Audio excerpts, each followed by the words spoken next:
Whether you're a hometown girl or a backwoods boy, come to Nashville for the 2017 Cattle Industry Convention and NCBA Trade Show. You'll see the biggest cattle industry trade show with over 6 acres of displays, plus an exclusive concert with Cowboys Night at the Opry. Mosey on down to Music City, February 1st through the 3rd. Find out more at beefusa.org. For more on today's news, we invite you to log on to our website, southeastagnet.com. I'm Tyron Spearman for Southeast AgNet.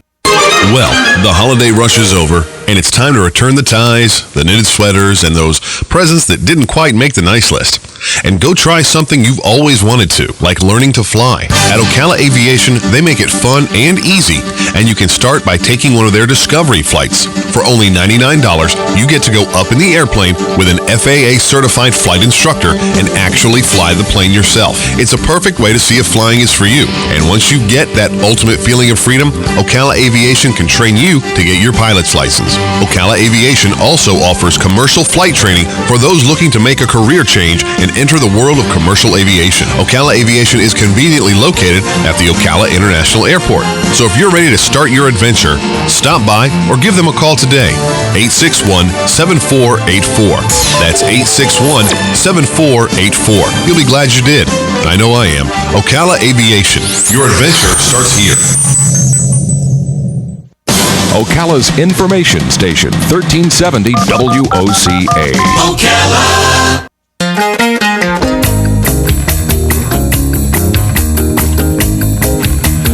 All right, 5 minutes after 11 o'clock. Thank you for tuning in. That music that's bringing us to this next segment is Lindsey Buckingham, by the way. You know Lindsey Buckingham from Fleetwood Mac, and I hope he doesn't mind that we use it as intro music. I've always liked popular music. I grew up in the era, I grew up north, so that might have something to do with it, and I grew up in the era when, like, I can remember when the Beatles were on Ed Sullivan, if that tells you how old I am. It's just, yeah. You did too, I know. And a couple of months ago, I was in New York with my son, and we were at Washington Square Park.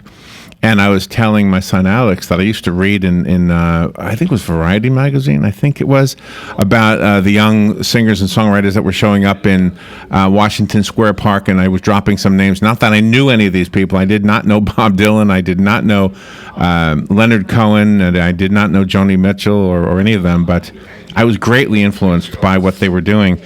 So when enough years pass by, things get put into museums, right? And the Newseum, we've talked about the Newseum before in Washington, D.C. They have a new exhibit called the Rock and Roll Hall of Fame Louder Than Words. And we have on the phone the director of the exhibit development at the Newseum, and she is Patty Rhule. So I'm so excited to hear about this because I'm heading up there. I don't care about the inauguration. I'm not going to D.C. for the inauguration. I know. I'm going to D.C. for the Newseum. Good morning, Patty. How you doing? Good morning, Larry Robin. I'm doing well. Thanks so much for having me on. And as the director of the are you the director of the whole museum or of just this exhibit or both? Exhibit development. So I have a team of writers and editors who kind of research and produce these incredible exhibits that we have here at the Newseum. Oh, wow. So tell me about this one, because this is right up my alley. I want to hear about this one. Okay, this is definitely up your alley because we have Bob Dylan's harmonica and the handwritten lyrics to The Times They Are A-Changing. No way. So this exhibit, yes way. Did you have to pay for that? No.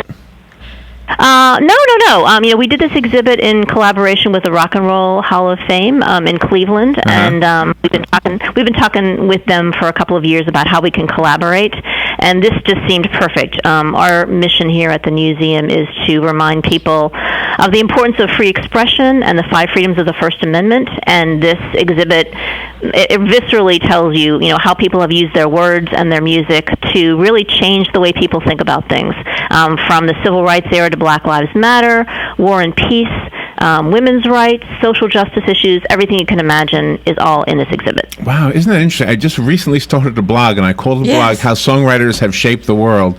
And I started thinking, I'm so old that I'm only talking about my era. I'm not talking about Ed Sheeran and the new people like Sia. See, I don't even know how to say her name. Yep. But I mean, you're right. I mean, it really has maybe more than we even realize. It's kind of like behind the scenes, and almost like subliminally we get influenced by them, isn't it? Exactly. It's kind of like was it Dick Clark that said, music is a soundtrack of our lives, and the musicians who are depicted in this exhibit have really been the soundtrack for the social justice movements. From the March on Washington, we have Odetta's guitar that she played. We have two of John Lennon's guitars. We have the guitar that Jimi Hendrix played at Woodstock. Wow. So these are incredible things. We have the T-shirt and jeans that Bruce Springsteen wore on the cover of his Born in the USA album, as well as his draft card. So you see, his handwritten lyrics to Born in the USA. You see 5 costumes that the Village People wore when they kind of brought gay rights movement out of the discotheques and into the mainstream culture. So really, really incredible things that remind you of like, oh yeah, I forgot about that. So can I ask a question? I'm curious. Who do you see coming through the museum? Is it my age group, the people who grew up when the Beatles were first started, or is it like young people, college age kids? Yeah, are you seeing college age kids go through there? Oh, yeah, absolutely. We get about 800,000 visitors here a year, and probably more than half of them are students, because it's really important for people to understand what the First Amendment is all about and what their First Amendment rights are. And this exhibit goes from, the 60s, your and my era, to current day. We've got some artifacts from Kendrick Lamar. We've got things that are just, current and topical. Alan Jackson's jacket or guitar that he played when he famously played his song "Where Were You When the World Stopped Turning" about 9/11. We've got Bono's jacket that he played on the Super Bowl that was right after 9/11 when they famously played "Where the Streets Have No Name" and ran on a scrim the names of the people who lost their lives in 9/11. So just incredible artifacts from every president since Eisenhower through Barack Obama. Even have a sort of a Donald Trump part of it, because we don't know what role music is going to play in his administration, so that's kind of to be determined. Right. Before somebody says that I blocked out the word Obama, I didn't. The phone just dropped out. Right when exactly. Right when you said the president's name, it said Barack, and then So you sound very young. So you just kind of admitted you were our age. You're up there with us, huh? I am up there with you. Here's the weird thing. I went to one of the Hard Rock cafes one time, and they had a guitar signed by Stevie Nicks, I think it was, and it was a casino, wasn't it, Robin? Mm-hmm, yes, it was a casino. Yes, it was. But it is kind of cool. I don't know why it is. Like when I was in New York with my son, we went to the Dakota where John Lennon lived, and unfortunately was shot, and it was just like just this is where it happened, and this is where he lived, and. I don't know, something about the tangible connections to the people that you've been inspired by that I guess is important to us. It really is. We have the guitar that John Lennon played during his famous bed-ins with Yoko Ono in the late 1960s when they were sort of staying in bed for peace. Yeah, and on that guitar, he composed the song "Give Peace a Chance," and he drew on the front of the guitar caricatures of himself and Yoko Ono. So again, it's like, wow, this is the guitar that he wrote that song on, and that he was, talking to the press about, why give peace a chance. It's just really, when you see that their hand had a role in shaping that moment, and he actually wrote something on the guitar. So it's really powerful. What's interesting is that it's the Rock and Roll Hall of Fame, but some of the artists when they first started were considered folk artists. Like Bob Dylan was not considered rock and roll; he was considered folk, right? Mm-hmm. Yeah, true. We kind of take the word rock very broadly because we include in this exhibit, folk, R&B, rap. We've got the Clash, so we've got punk, hip hop. Really every genre that you can imagine. Okay. Country. All of these genres have used their voices. Musicians have used their voices to draw people's attention to injustices, to fight against war, to fight for soldiers who are fighting wars. All sorts of fighting injustice. So I have to get there before July 31st. That's when it ends, right? You do have to get here before July 31st. So I hope you'll come on down. So this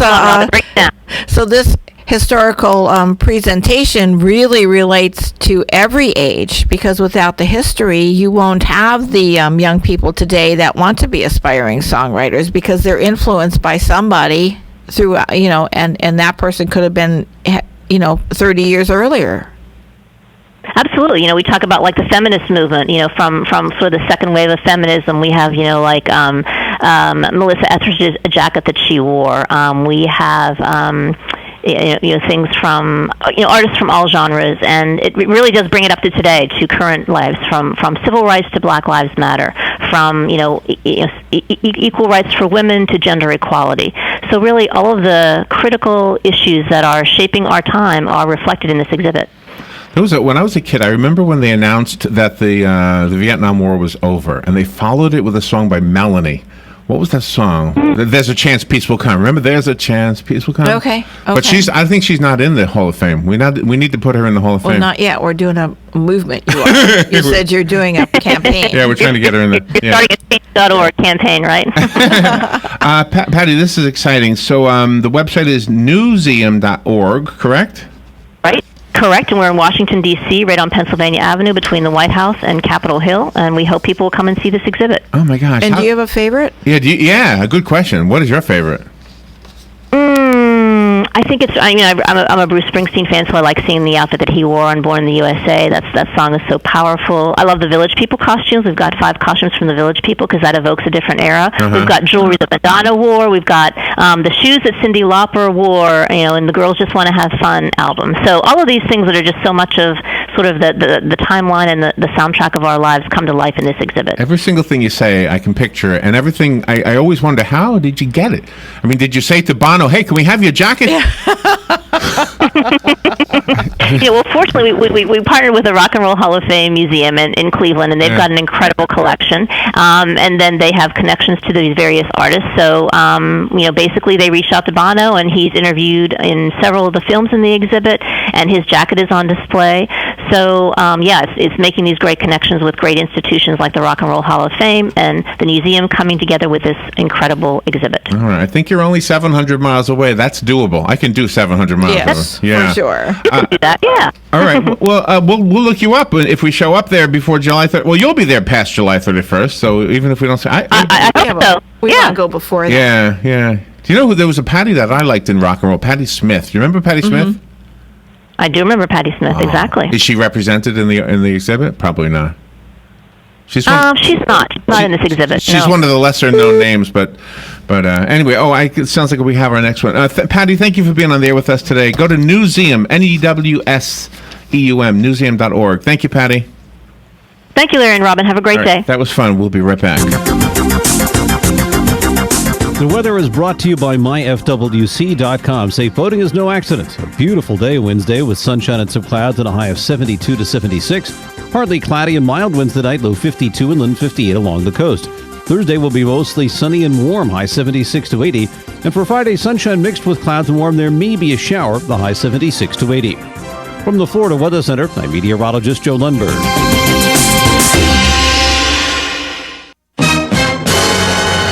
On this episode of What Not to Do, brought to you by Mike's Got Plumbing. If water runs through it, we do it. Why is there a mariachi band in... Wait, are you digging up the yard again? It's not what it looks like. Oh, really? Because it looks like you're tearing up my yard right over the septic tank. Okay, so maybe it's a little bit what it looks like. See, what happened was... Wait, let me guess. The septic is backing up and you